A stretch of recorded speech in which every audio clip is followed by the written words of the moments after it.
अस्सलाम वालेकुम, my name is Amara Ahmed. Welcome to my channel. Subscribe to my channel if you don't want to miss a lecture. तो आज हम पढ़ेंगे kingdom prokaryotes के बारे में। ऐसे बच्चे जिन्होंने एफएससी की तैयारी दिन ब दिन साथ साथ नहीं की, तो अगर वो ये लेक्चर देख लेंगे, एक दफ़ा सुन लेंगे, तो उनको जो है वो अपना चैप्टर याद हो जाएगा। आपने क्या करना है, सबसे पहले मेरा लेक्चर सुनना है और उसके बाद याद से आपने चैप्टर को रीड करना है ताकि आपके दिमाग में ये सारी बातें बैठ जाएँ। तो सबसे पहले हम देखते हैं कि किंगडम प्रोकैरियोट्स होता क्या है। किंगडम जो है वो एक टेक्सोनोमिक रैंक है जो कि कंपोज हुआ है फाइला से। फाइला जो है ये हम इसलिए टर्म इस्तेमाल करेंगे क्योंकि हम ये बैक्टीरिया में पढ़ रहे हैं, एनिमल्स में पढ़ रहे हैं। अगर हम फाइला को प्लांट्स में पढ़ेंगे तो उसे हम बोलेंगे डिवीजन। किंगडम प्रोकैरियोट जो है वो कंसिस्ट होता है ऐसे ऑर्गेनिजम्स में जो कि प्रोकैरियोटिक सेल्स पर मुश्तमिल हो। ग्रीक वर्ड में प्रो का मतलब है मीन्स, बिफोर, एंड कैरियोन का मतलब है न्यूक्लियस। माइक्रोबायोलॉजिस्ट ने बैक्टीरिया को दो फॉर्म में डिवाइड किया है। पहली है यू बैक्टीरिया, जिसका मतलब है कि ट्रू बैक्टीरिया, और एक छोटी स्मॉलर वीएनवी है जिसका मतलब है आर्कियो बैक्टीरिया, मतलब एंशियंट बैक्टीरिया।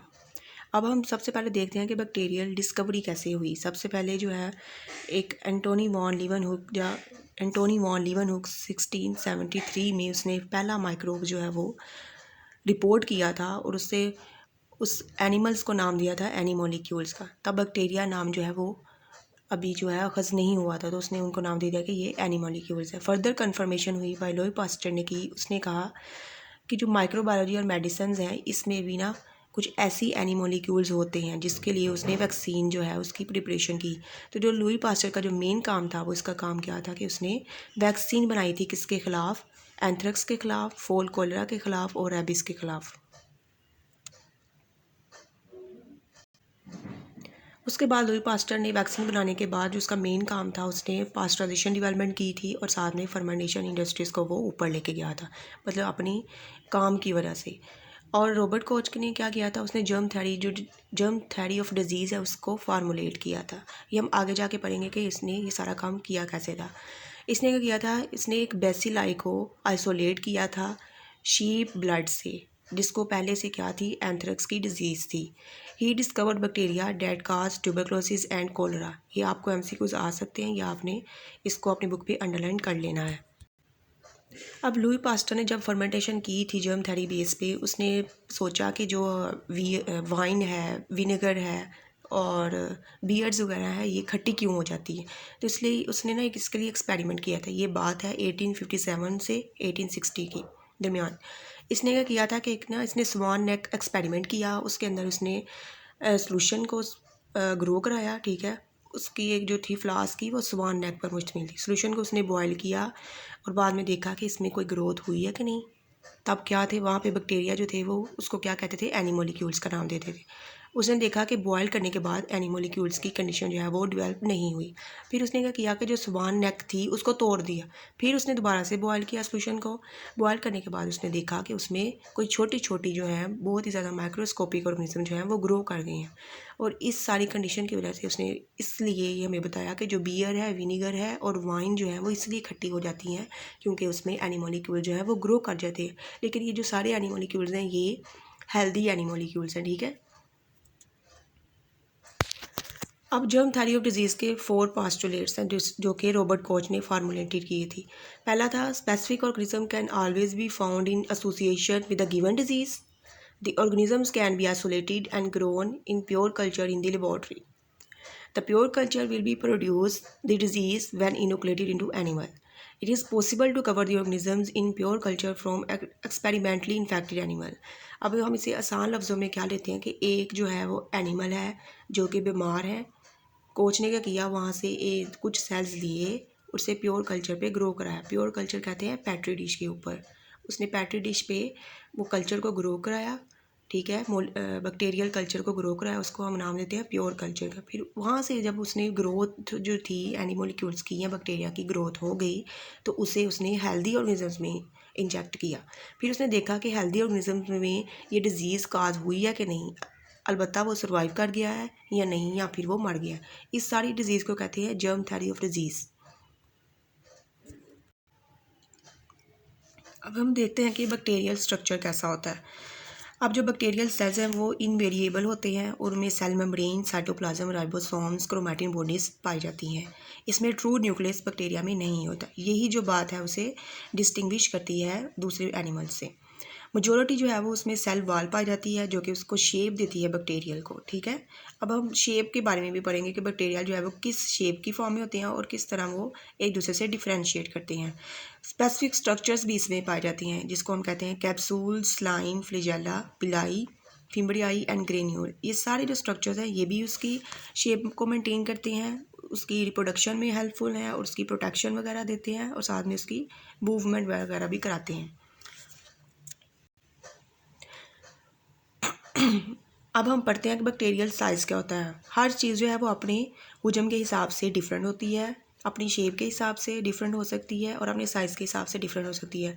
अगर हम देखें तो इसका जो जनरल है ना बैक्टीरियल की साइज़ जो है वो आती है 0.1 से 600 माइक्रोमीटर के दरमियान, ठीक है। जनरल जो है वो 0.1 से 600 माइक्रोमीटर के दरमियान आती है, लेकिन इसका साइज़ जो है वो वेरी करता है अकॉर्डिंग टू शेप। जैसे इसकी 3 फॉर्म्स हैं जो कि हम आगे जाके पढ़ेंगे, एक कोकाई है, बेसिलाई है और स्पाइरल। अब उसका साइज़ भी जो है वो डिफरेंट होगा एक दूसरे से।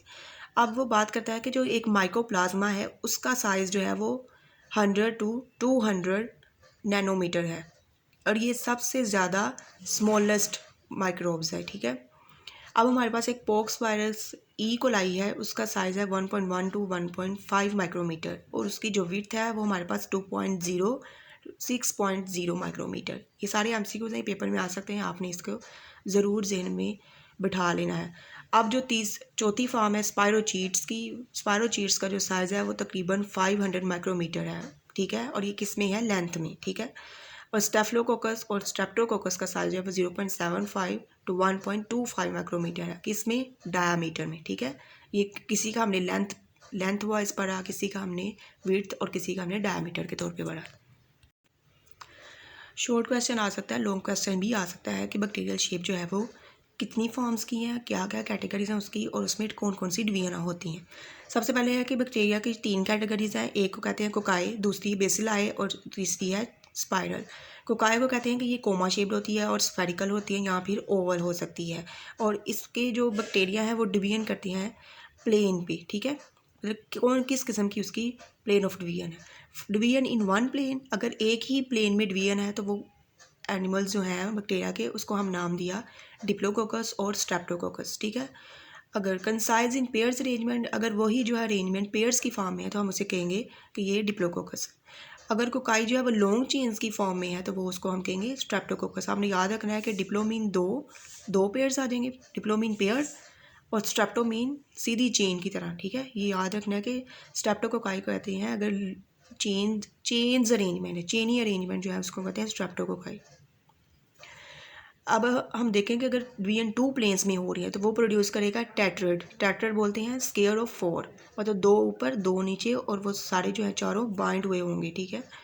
अगर डिवीजन 3 प्लेन्स में आ गई तो हम उसे कहेंगे सारसीना अरेंजमेंट। सारसीना में क्या होता है कि क्यूब होता है 8 का, 4 आगे 4 ही पीछे, बैकवर्ड पे भी 4 और फ्रंट पे भी 4। टेट्राड में क्या थे, 2 ऊपर फ्रंट में और 2 इनर, ठीक है। टेट्राड क्या है, 4 का स्केयर, सारसीना क्या है, 8 का स्केयर। अगर डिवीजन यही रैंडम प्लेस में हो जाए तो वो प्रोड्यूस करती है स्टेफलोकोकस। स्टेफलोकोकस कहते हैं ग्रेप लाइक क्लस्टर्स, जैसे अंगूरों का गुच्छा होता है ना, ठीक है, इसी तरह हम उसे बोलते हैं स्टेफलोकोकस। स्टेप्टो जो होता है वो चेन्स की फॉर्म में था और स्टेफलोकोकस जो है वो ग्रेप लाइक क्लस्टर्स है। ये आपने इसमें जो है मिक्सअप नहीं कर दें दोनों। अब हम एग्जाम्पल देखें कोकाई की तो कौन कौन सी है, एक है डिप्लोकोकस निमोनिया एंड स्टेफलोकोकस ऑरियस। अब हमारे पास दूसरी फॉर्म आ जाती है बेसिलाई। बेसिलाई जो है वो हमारे पास रोड शेप्ड बैक्टीरिया हैं, ठीक है, रोड शेप, बिल्कुल रोड की तरह। रोड क्या होता है, थोड़ा सा लंबा और बाद में थोड़ा सा गोल टाइप हो जाना उसके कॉर्नर से। रोड शेप बैक्टीरिया इसकी डिवीजन जो अगर 1 प्लेन में हो तो वो प्रोड्यूस करेगी बेसिलस, स्ट्रेप्टोबेसिलस एंड डिप्लोबेसिलस, ठीक है।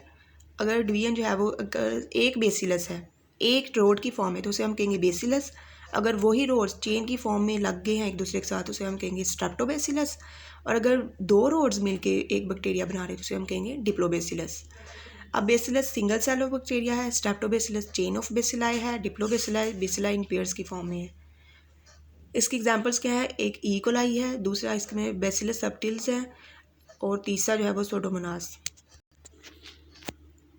तो तीसरी फॉर्म जो है वो हमारे पास स्पाइरल है। स्पाइरल क्या होते हैं, आपने देखा होगा कि कोई भी चीज़ स्पाइरल ही हो, रबर बैंड वगैरह भी स्पाइरल होता है, ठीक है, उस तरह का स्पाइरली कॉइल्ड बैक्टीरिया, ठीक है, उसको हम कहते हैं कि ये स्पाइरल बैक्टीरिया है। अब इसमें 3 फॉर्म्स आ जाती हैं। सबसे पहले है विब्रियो जो कि कोमा शेप्ड है, रोड शेप्ड भी हो सकता है। स्पाइरिलम है जो कि थिक और रिजिड स्पाइरल की फॉर्म में होगा। स्पायरोचीट है, वो क्या होते हैं, थिन फ्लेक्सिबल हो सकते हैं, ठीक है। इसकी एग्जांपल क्या है, विब्रियो एंड हाइफोमाइक्रोबियम। ये आपने इसकी डेफिनेशन, इसकी प्लेन ऑफ डिवीजन और उसकी एग्जांपल जो है वो याद कर लेनी है। ये जो है लॉन्ग क्वेश्चन आता होता है। अब यहाँ पे देखें आप, पिक्चर में आपने देखना है कि आपको समझ आ रही है कि नहीं। पहले उसने अरेंजमेंट दी है कोकाई की, ठीक है, सिंगल सिंगल है, कोकस का नाम दे दिया, 2 जुड़ गए डिप्लोकोकस का नाम दे दिया, 4 जुड़ गए टेट्रेड हैं, और 4 आगे 4 पीछे अरेंजमेंट जो है वो सार्सिना होगी। और इस तरह ग्रेप लाइक क्लस्टर्स को उसने स्टेफ्लोकोकाई कह दिया। और बिल्कुल चेन लाइक है वो क्या है, स्ट्रेप्टोकोकाई। अगर बेसिलाई की देखें, सिंगल रोड है तो बेसिलस, 2 रोड हैं तो डिप्लोबेसिलस, 2 से ज़्यादा रोड्स पर मुश्तमिल है तो वो है स्ट्रेप्टोबेसिलाई। और यहाँ पे एक पैलिसेड्स भी आ जाता है बेसिलाई में। ये आपके कोर्स में नहीं है लेकिन फिर भी आपको पता होना चाहिए कि पैलिसेड्स की किस तरह की फॉर्म है। और दूसरी जो हमारे पास कोकोबेसिलाई है, ठीक है, सिंगल। और अगर स्पाइरल की बात करें, नीचे देखिए स्पायरोचीट थिन है, ठीक है, और फ्लेक्सिबल है।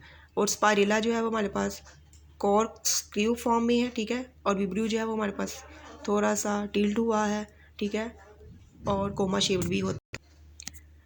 अब नेक्स्ट जो है हमारे पास टॉपिक वो है बैक्टीरियल का सेल स्ट्रक्चर। हमने साइज तो पढ़ लिया, हमने इसकी शेप्स भी देख ली, लेकिन अब हम उसका सेल का स्ट्रक्चर देखेंगे कि वो किस चीज़ पर मुश्तमिल होता है और कैसे बनता है। सबसे पहले आ जाता है इसमें फ्लैजेला है, ठीक है। फ्लैजेला क्या होता है कि हेयर लाइक अपेंडेजेस, ठीक है। उसके जो बैक्टीरिया का जो बॉडी है उस पर होगा फ्लैजेला लाइक, फ्लैजेला मतलब हेयर लाइक अपेंडेजेस होंगे, जिसको हम कहते हैं फ्लैजेला।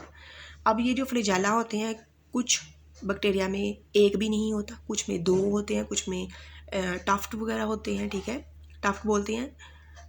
एक ही पॉइंट पे ज़्यादा से फ्लैजेला ग्रो कर जाए, ठीक है। और कुछ जो है ऐसे ऑर्गेनिजम्स भी होते हैं बैक्टीरिया में जिनकी पूरी बॉडी जो है वो फ्लैजेला से कवर होती है। अब हम देखते हैं कि फ्लैजेला का फंक्शन क्या है।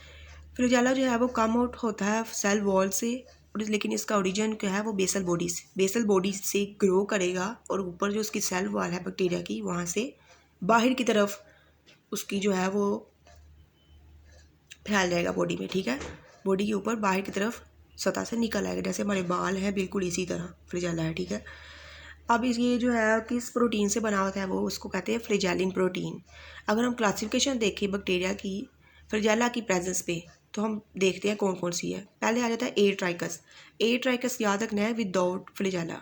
ऐसा बैक्टीरिया जिसमें कोई फ्लैजेला नहीं है उसे कहते हैं ए ट्राइकस। मोनोट्राइकस क्या होगा, मोनो मीन सिंगल, तो ऐसा बैक्टीरिया जिसमें सिर्फ एक फ्लैजेला होगा उसे हम मोनोट्राइकस का नाम देंगे। लोफोट्राइकस क्या होगा, ठीक है। लोफोट्राइकस क्या होता है कि फ्लैजेला का टफ्ट जो होगा फ्लैजेला का वो सिर्फ एक ही पोल पे होगा, ठीक है। Tuft of flagella at 1 pole of bacteria. ये आप आगे डायग्राम में देखेंगे, आपको समझ आ जाएगी कि ये क्या है। एम्फीट्राइकस का होता है कि tuft of flagella at each 2 poles. अगर बॉडी के ऊपर सर की तरफ भी और पीछे की तरफ भी जो है 2 टफ्ट हो फ्लैजेला के, तो उसे हम कहते हैं एम्फीट्राइकस। और पेरिट्राइकस क्या होगा, ऐसे फ्लैजेला जिसकी पूरी बॉडी जो है वो फ्लैजेला से कवर हुई होगी, ठीक है। अब हम चलते हैं कि स्पाइरल एंड बेसिलस क्या होते हैं। स्पाइरल एंड बेसिलस हमने पढ़ लिया। अब इसमें देखना है कि इसमें भी फ्लैजेलेटेड बैक्टीरिया है कि नहीं। मोस्टली जो है स्पाइरल और बेसिलाई जो है उसमें फ्लैजेला होते हैं, लेकिन जो कोकाई है ना उसमें किसी में फ्लैजेला जो है वो प्रेजेंट होगा। अब इसके फंक्शन क्या है कि ये क्या करती है, एक तो मोबिलिटी कराती है, ठीक है, दूसरा हमें केमिकल सिग्नल्स को डिटेक्ट करती है, और तीसरी ये क्या करती है कि कीमोटैक्सिस कराती है। कीमोटैक्सिस क्या है, एक बिहेवियर है, ठीक है, जो कि उसने केमिकल सिग्नल्स के रिस्पॉन्स में मूव करना होता है खुद को। अब यहाँ पे देखें अरेंजमेंट, ए ट्राइकस में कोई फ्लैजेला नहीं है, मोनो में एक है, एम्फी में जो है वो 2 हैं, ठीक है। और सिफेलोट्राइकस इसने कह दिया यहाँ पे आपकी बुक में नहीं है, लेकिन एम्फीट्राइकस और सिफेलोट्राइकस एक ही फॉर्म है। तो इसमें क्या होगा कि कि उसमें एम्फीट्राइकस और स्फेलोट्राइकस में देखें कि एम्फी में सिर्फ एक है फ्लैजेला, एक ऊपर लगा एक नीचे लगा, लेकिन स्फेलो में क्या है कि पोजीशन वही है लेकिन वहाँ पे टफ्ट है, ठीक है। बुक में आपकी सिर्फ ये एक ही कैटेगरी है, ठीक है। पेरिट्रैकस में क्या है, पूरी बॉडी जो कवर हो चुकी है, और डोफो में क्या है, सिर्फ एक तरफ, ठीक है। ये आपने अरेंजमेंट जो है अपने ज़हन में बिठा लेनी है। अब हमारे पास दूसरी फॉर्म है पिलाई, और उसके फंक्शंस क्या हैं। पिलाई जो है ये होलो है, ठीक है, अंदर से बिल्कुल होलो होंगी, नॉन हेलिकल है, हेलिकल की फॉर्म में नहीं है, और इसे भी कहते हैं फिलामेंट्स अपेंडेजेस। एक और बात, फ्लैजेला और पिलाई में जो है डिफरेंस आ सकता है 2 नंबर के क्वेश्चन में, ठीक है। तो आपने क्या लिखना है, ये जो सारी चीज़ें हैं वो आपने ज़रूर मेंशन करनी है। एक क्या है कि होलो है, फिलामेंटल अपेंडेजेस हैं, दूसरी क्या है कि फ्लैजेला से छोटे होंगे, और तीसरा मेन फंक्शन क्या है कि ये पिलाइन प्रोटीन से बने होंगे, ठीक है। मेन डिफरेंस वो फ्लैजेलिन प्रोटीन से, ये पिलाइन प्रोटीन्स। अब कहते हैं ट्रू पिलाई प्रेजेंट होता है ग्राम नेगेटिव बैक्टीरिया में। अब बैक्टीरिया को 2 फॉर्म में कैटेगराइज किया जाता है, एक को कहते हैं ग्राम नेगेटिव, दूसरे को कहते हैं ग्राम पॉजिटिव। ग्राम नेगेटिव जो है वो हमारे पास पिंक होता है, और ग्राम पॉजिटिव जो है पर्पल होता है, मतलब पर्पल स्टेन्ड, मतलब स्टेनिंग का डिफरेंस है, वो हम आगे जाके पढ़ेंगे। सबसे पहले क्या है कि ट्रू पिलाई प्रेजेंट होते हैं ग्राम नेगेटिव बैक्टीरिया में। इन्होंने करना होता है, मेटिंग प्रोसेस करनी होती है बिटवीन सेल्स में, और साथ में बैक्टीरिया को अटैचमेंट देनी होती है, ठीक है, इसका मेन फंक्शन। अब हम देखते हैं सेल इन्वेल्व किस तरह का होता है। सेल इन्वेल्व कहते हैं आउटर रैपिंग ऑफ बैक्टीरिया। अब इसमें कुछ चीज़ें आ जाती हैं, क्या पहला है कैप्सूल है, स्लाइम है, और सेल वॉल है। इसको क्या कहते हैं, प्रोटेक्शन ही देते हैं। कैप्सूल जो है वो मेड अप होता है रिपीटिंग पॉलीसेकेराइड यूनिट्स और प्रोटीन्स, ठीक है, इसकी कंपोजिशन है। अब इसका फंक्शन क्या है कि ये सेल को टाइटली बाउंड करती हैं और उसको थिक गमी नेचर प्रोवाइड करते हैं, ठीक है।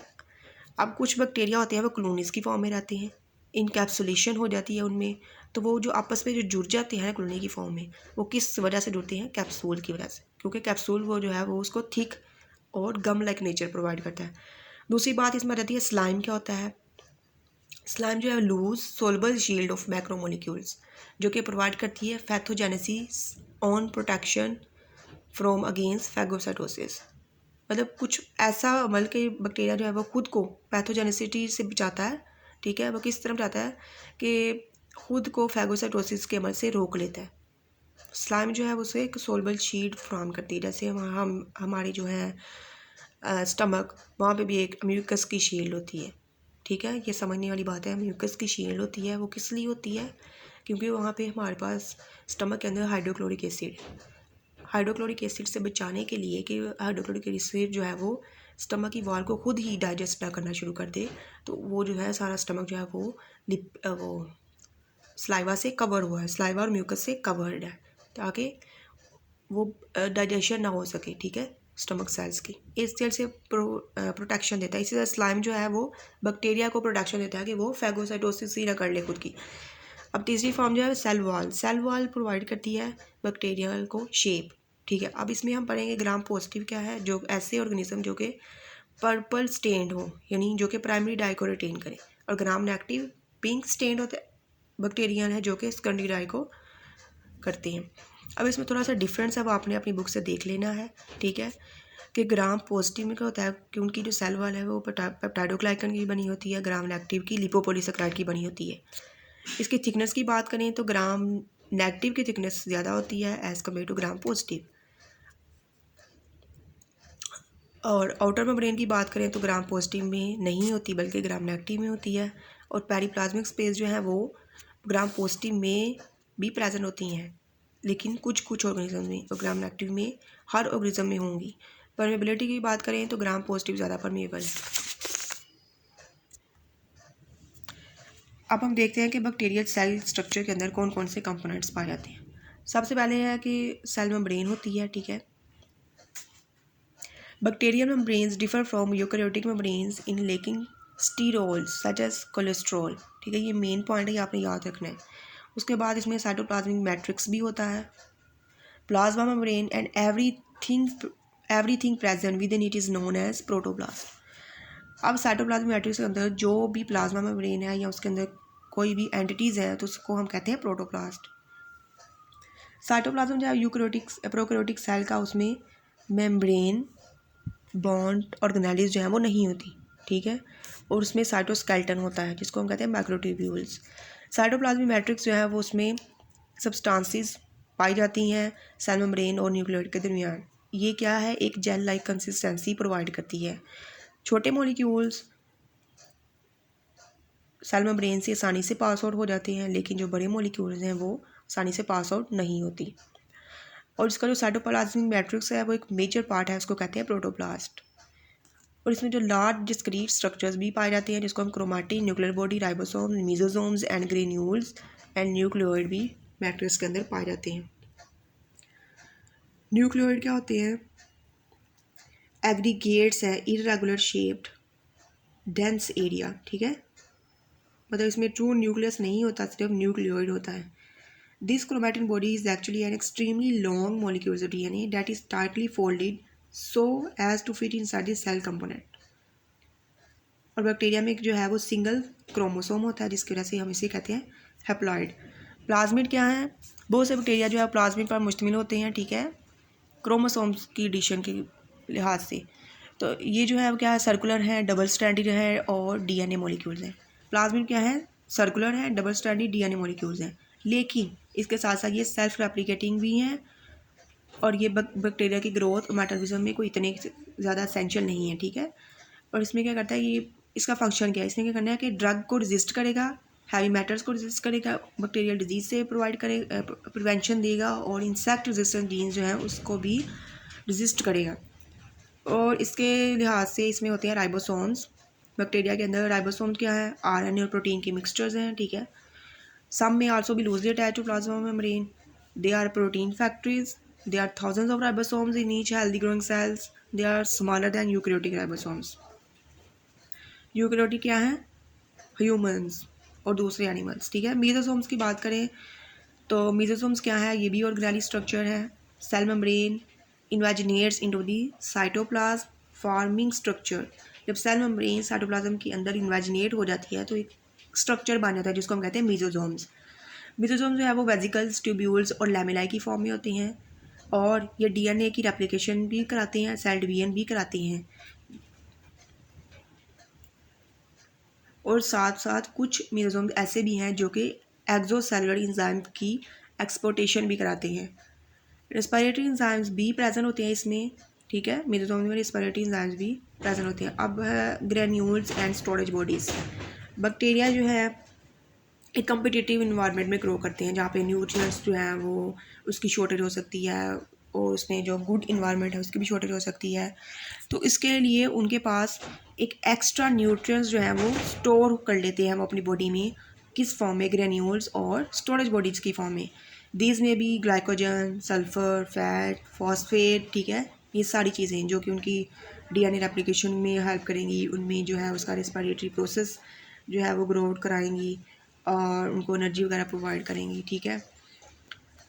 इन एडिशन इनके साथ साथ इनके अंदर वेस्ट मटेरियल्स भी जो है वो भी एक्सक्रीट करती हैं ग्रेन्यूल्स की फॉर्म में, ठीक है। कॉमन वेस्ट मटेरियल जो है वो कौन सा होगा, अल्कोहल है, lactic acid and acetic acid. इसमें स्पोर्स भी होते हैं, ठीक है। बैक्टीरिया प्रोड्यूस करता है स्पोर्स इधर external to the vegetative cells यानी एक्सोस्पोर्स, और within the vegetative cell to endospores. ये मेन डिफरेंस है एक्सोस्पोर एंडोस्पोर, ये आपने ज़रूर याद करना। तो ये जो स्पोर्स होते हैं ये डोरमेंट होते हैं और ये तभी ओपन होंगे या उनकी कंडीशन जो है वो तभी सूटेबल होगी जब उन्हें हाई टेम्परेचर मिलेगा, डेसिकेशन है, पीएच है, केमिकल एजेंट्स जो हैं, ठीक है। अगर ये ज़्यादा हो जाए, टेम्परेचर ज़्यादा हो जाए, डेसिकेशन ज़्यादा हो जाए, पीएच ज़्यादा हो जाए, तो वो जो है स्पोर्स जो हैं वो रेजिस्ट ही करते हैं, ठीक है, मतलब डोरमेंट ही रहते हैं। जब फेवरेबल कंडीशन आ जाएंगी, जैसे ही टेम्परेचर थोड़ा नॉर्मल हुआ, पीएच कम हो गई, तो जो वेजिटेटिव सेल्स थे वहाँ से वो जर्मिनेट कर जाएंगे, उनकी जो है वो ग्रोथ हो जाएगी। और इसमें क्या सिस्ट भी जो है वो बिल्कुल स्पोर्स की फॉर्म में ही है, लेकिन थोड़ा सा डिफरेंट है। सिस्ट जो है वो डोरमेंट होती हैं, थिक वॉल्ड हैं, डेसिकेशन से बचाती हैं और वेजिटेटिव सेल्स से डिफ्रेंशिएट भी करती हैं, और ये भी सूटेबल कंडीशन में ही जर्मिनेट करती हैं, लेकिन ये हीट को रेजिस्ट नहीं कर सकती। अगर बैक्टीरियल न्यूट्रिशन की बात करें तो बैक्टीरिया जो है वो हाइड्रोट्रोफिक भी हो सकता है, ऑटोट्रोफिक भी, पैरासिटिक भी और सैप्रोफिटिक भी। हाइड्रोट्रोफिक बैक्टीरिया के होते हैं can not synthesize organic compounds from simple inorganic substances, ठीक है, कि वो खुद से सिंथेसाइज नहीं कर सकते अपनी खुराक को, बल्कि वो क्या करेंगे, किसी दूसरे ही एनिमल्स पे डिपेंडेंट होंगे। इंडिपेंडेंट होंगे। और सैप्रोफिटिक बैक्टीरिया कहते हैं कि वो फूड तो लेते हैं लेकिन कहाँ से, डेड ऑर्गेनिजम्स, ऐसे ऑर्गेनिज्म जो कि बिल्कुल डेड हो चुके हैं, गले सड़े हैं, वहाँ से वो अपनी फूड जो है न्यूट्रिशन को बरकरार रखेंगे। पैरासिटिक क्या होते हैं कि जो फुली डिपेंड करते हैं होस्ट के ऊपर। और ऑटोट्रोफिक क्या होंगे, ऐसे ऑर्गेनिज्म जो कि अपने ऑर्गेनिक कंपोस्ट को सिंथेसाइज कर सकते हैं।